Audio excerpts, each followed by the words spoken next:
സിനിമയിൽ എത്തിപ്പെടാൻ എന്ന് വെച്ചാൽ ഇപ്പം എല്ലാവർക്കും സിനിമയുടെ ഒരു വേൾഡ് ഇഷ്ടമാണ്. സിനിമ എന്ന് പറയുന്നത് നമ്മുടെ ആ സ്ക്രീന് പലപ്പോഴും സിനിമ കാണുമ്പോൾ ആ സ്ക്രീനിൽ പേര് വരണം എന്ന് ആഗ്രഹിക്കുന്നവരാണ് മെജോറിറ്റി ആയിട്ടുള്ളവർ. എം ടിയോട് ഒരു വല്ലാത്തൊരു ഭക്തി ഉണ്ടായിരുന്നു, ഇപ്പോഴും ഉണ്ട്. എം ടി എന്ന് പറയുമ്പോൾ ഞാൻ ആകെ ഒരിക്കലേ കണ്ടിട്ടുള്ളൂ എം ടിയെ. പക്ഷേ കാണാണ്ട് തന്നെ എനിക്ക് എത്രയോ നന്നായി അറിയുന്ന ഒരാളാണ് എന്ന് എനിക്ക് ഉറപ്പാണ്. പലതും വായിച്ച് ഉപേക്ഷിക്കുന്നതല്ല, വായിച്ചിട്ട് അത് നമ്മളിലേക്ക് അബ്സോർബ് ചെയ്യുന്ന ഒരു പ്രോസസ്സായിട്ടാണ് എനിക്ക് തോന്നിയിട്ടുള്ളത്. ഇമേജറീസും ചില അനുഭവങ്ങളും ചില ഓർമ്മകളും ഒക്കെ കണക്ട് ചെയ്യുന്നത്.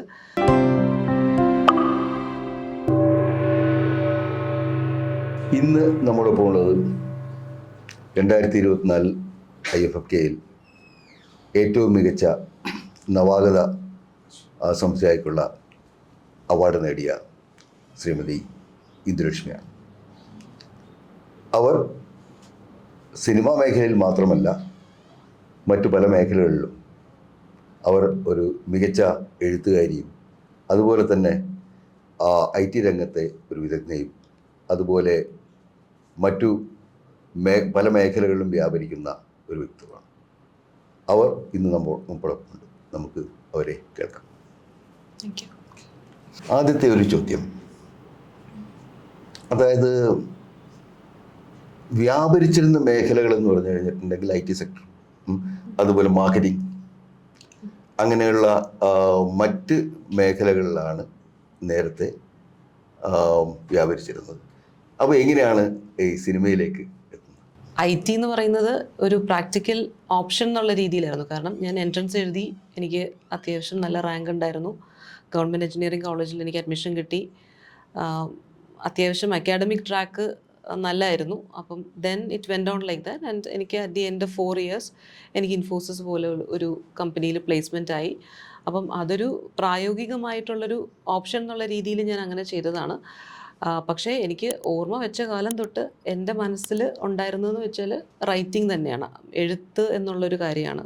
സ്റ്റോറി ടെല്ലിംഗ് തന്നെയായിരുന്നു ഫ്രം ദ ബിഗിനിങ്. എനിക്ക് തോന്നുന്നു എൻ്റെ ഒരു ഓർമ്മ വച്ചിരുന്ന കാലം തൊട്ട് എനിക്ക് എഴുത്തിനോട് തന്നെയായിരുന്നു ഏറ്റവും കൂടുതൽ ഇഷ്ടം. പക്ഷേ എഴുത്തുകാരിയാവാൻ നമുക്കൊരു കോഴ്സ് ഇല്ലല്ലോ. അപ്പോൾ അതിന് നമ്മൾ ലൈഫ് തന്നെയാണ് നമ്മുടെ ഒരു ജേണി എന്ന് പറയുന്നത്, ലൈഫ് തന്നെയാണ്. ആൻഡ് ഓൾ ദീസ് ഇയേഴ്സ് എല്ലാ കാലഘട്ടത്തിലും എഴുത്തുണ്ടായിരുന്നു. സ്കൂളിലായിരുന്നപ്പോഴും കോളേജിലായിരുന്നപ്പോഴും വർക്ക് ചെയ്തിരുന്ന സമയത്തും ഒക്കെ എഴുത്ത് സജീവമായിട്ട് തന്നെ എഴുത്തുണ്ടായിരുന്നു. അത് വളരെ സീരിയസ് ആയിട്ട് തന്നെ തുടർന്നിട്ടുണ്ടായിരുന്നു.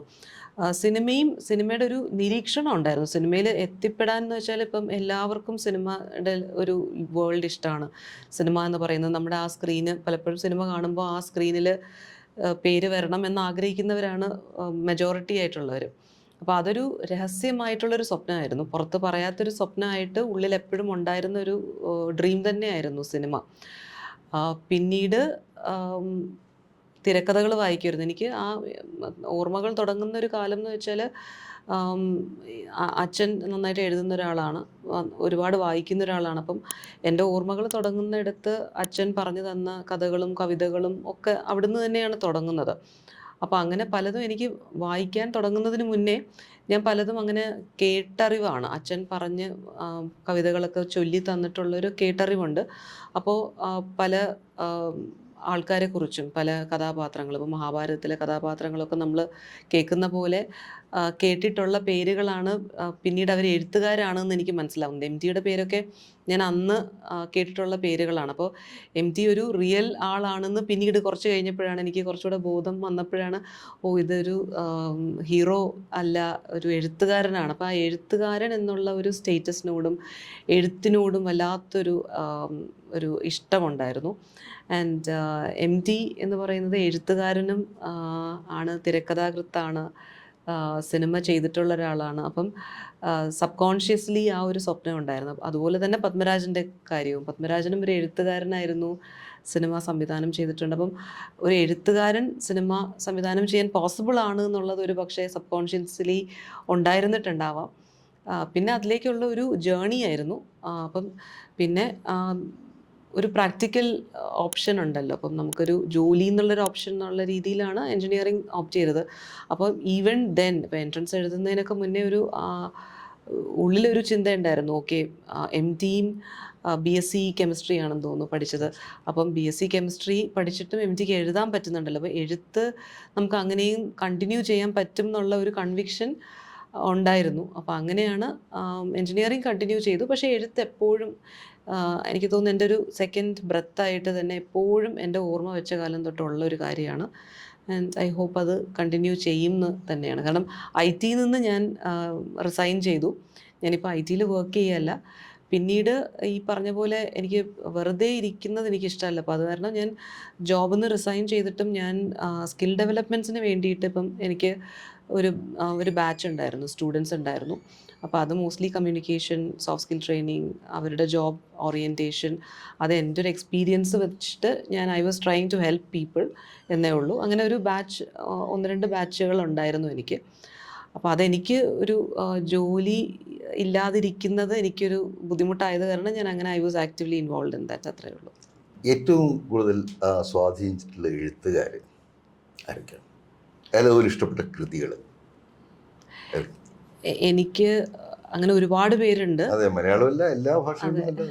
എനിക്ക് കൂടുതലും എനിക്ക് ആക്ച്വലി മലയാളത്തിൽ നിന്നാണ് തുടങ്ങുന്നത്. കാരണം ഞാൻ ഈ ഭാഷയോടുള്ളൊരു സ്നേഹം ഉണ്ടായിരുന്നു എനിക്ക്. മലയാളം എന്നുള്ള ലാംഗ്വേജും അതിൽ നിന്നാണ് തുടങ്ങുന്നത്. അച്ഛൻ പറഞ്ഞു തന്നത് ആദ്യമൊക്കെ കവിതകളാണ്. അപ്പോൾ ചണ്ടാല ഭിക്ഷുകിയൊക്കെ അതിനകത്ത് എനിക്ക് ഓർമ്മയിലുള്ളത്, ഞാൻ കുഞ്ഞായിരുന്നപ്പോൾ അച്ഛൻ്റെ കയ്യിലുണ്ടായിരുന്നൊരു പുസ്തകത്തിൽ ഒരു ഡ്രോയിങ് ആണ്. അപ്പോൾ അത് വളരെ നല്ല മനോഹരമായിട്ടുള്ളൊരു ഔട്ടർ കവർ ആണ്. അതെനിക്കിപ്പോഴും ഓർമ്മയുണ്ട്. പക്ഷേ ഇപ്പോഴത്തെ ചണ്ടാല ഭിക്ഷുകിയുടെ എഡിഷൻസിൽ ആ ഇമേജ് അല്ല, പക്ഷേ എൻ്റെ ഓർമ്മയിലുള്ളതിൽ ആ ഇമേജാണ്. അപ്പോൾ അത് ഭയങ്കര രസമുള്ളൊരു ഇമേജായിരുന്നു. അപ്പോൾ ആ ഇമേജിൽ നിന്നാണ് പിന്നെ ഇതിങ്ങനെ ആ കവിത, അത് ഇങ്ങനെ ഭിക്ഷു ഇങ്ങനെ വെള്ളം കുടിക്കുന്നതും ഇങ്ങനെ വെള്ളം ഒഴിച്ചു കൊടുക്കുന്നത്. അപ്പം നമുക്ക് അവിടെ കിണറ്റിൻകരയൊക്കെ ഉണ്ട്. അപ്പോൾ അല്ല, എനിക്ക് ആക്ച്വലി അത് കളർ ഇമേജാണ്. പക്ഷെ അത് വളരെ പഴകിയ ഒരു പേജാണ്. ഈ പറഞ്ഞ പോലെ പഴയ ഒരു ബുക്കാണ്, പഴയ പുസ്തകം, പേപ്പർ ഇളകിയ ഒരു ബുക്കാണ് എൻ്റെ ഓർമ്മയിലുള്ളത്. അപ്പം ആ ചിത്രവും പിന്നെ അച്ഛൻ ഈ പറഞ്ഞു തന്ന കുറച്ച് വരികളുണ്ട്. അപ്പം അന്ന് നമ്മൾ ഈ പാട്ടുകളും ഈ ഇലക്ട്രോണിക് ഗാഡ്ജറ്റ്സിൻ്റെ ഒരു അതിപ്രസരം ഇന്നത്തെ പോലെ ഇല്ല. അപ്പോൾ ഇതൊക്കെ ഇറ്റ് മാറ്റേർഡ്. എൻ്റെ ഒരു ഗ്രോയിങ് അപ്പ് സ്റ്റേജിൽ ദീസ് തിങ്സ് എൻ്റെ ഒരു വളർച്ചയുടെ ഒരു ഭാഗം തന്നെ ആയിരുന്നു. അപ്പോൾ അതും എന്നെ സ്വാധീനിച്ചിട്ടുണ്ട് എന്ന് പറയാം. കാരണം ലാംഗ്വേജ്, ഫ്രം ദ ബിഗിനിങ് കേൾക്കുന്ന ഭാഷ, ആ ഇമേജറീസൊക്കെ ഒരുപാട് ഇഷ്ടമായിരുന്നു. പിന്നീട് വളർന്നു വന്നപ്പോൾ MTയുടെ കഥകൾ വായിച്ചിട്ടുണ്ട്.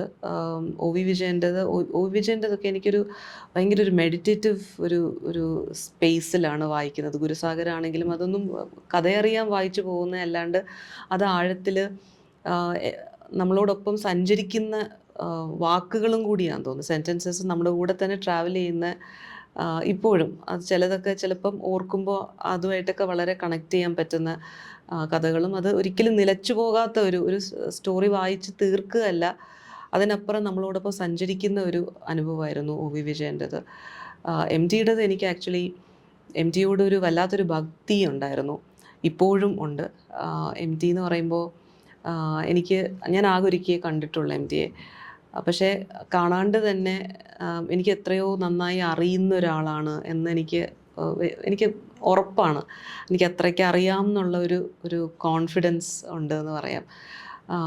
അതുപോലെ പത്മരാജൻ്റെ തിരക്കഥകളേക്കാൾ, ഷോർട്ട് സ്റ്റോറീസിനേക്കാൾ എനിക്ക് പത്മരാജൻ്റെ സിനിമകളാണ് എനിക്ക് കൂടുതലിഷ്ടം. അങ്ങനെ ഒരുപാട് ഉണ്ട്. കൂടുതലും മലയാളത്തിലാണ്. പിന്നീട് എനിക്ക് തോന്നുന്ന ഒരു ഹൈസ്കൂളൊക്കെ കഴിഞ്ഞതിന് ശേഷമാണ് ഞാൻ ഇംഗ്ലീഷ് സ്റ്റോറീസ് പ്രോപ്പർലി വായിക്കാൻ തുടങ്ങുന്നത്. അത് ഞാൻ ആക്ച്വലി ഒരു ടൈം പാസിന് വായിച്ചിട്ടുള്ള ഒരുപാട് ഫിക്ഷണൽ സ്റ്റോറീസ് ഉണ്ട്. ക്രൈം ത്രില്ലേഴ്സും അങ്ങനെ ഒരുപാട് സ്റ്റോറീസ്. അങ്ങനെ അതൊരു അതെ, അത് ഇംഗ്ലീഷിൽ അത് മോസ്റ്റ്ലി എനിക്ക് അതിൻ്റെ ഒരു ലാംഗ്വേജ് ഡെവലപ്മെൻറ്റിന് ഹെൽപ്പ് ചെയ്തിട്ടുണ്ട് അന്നൊക്കെ സ്കൂൾ ടൈമിലൊക്കെ.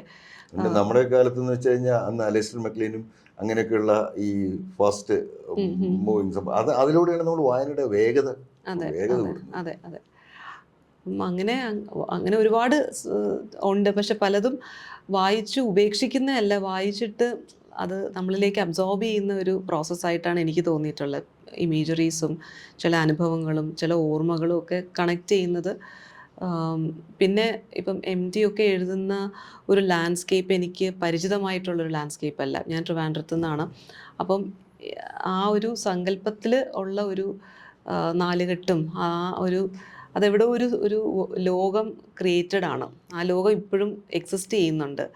ആ ലോകത്ത് ആ ഒരു യൂണിവേഴ്സിൽ എനിക്ക് വളരെ I'm really happy there.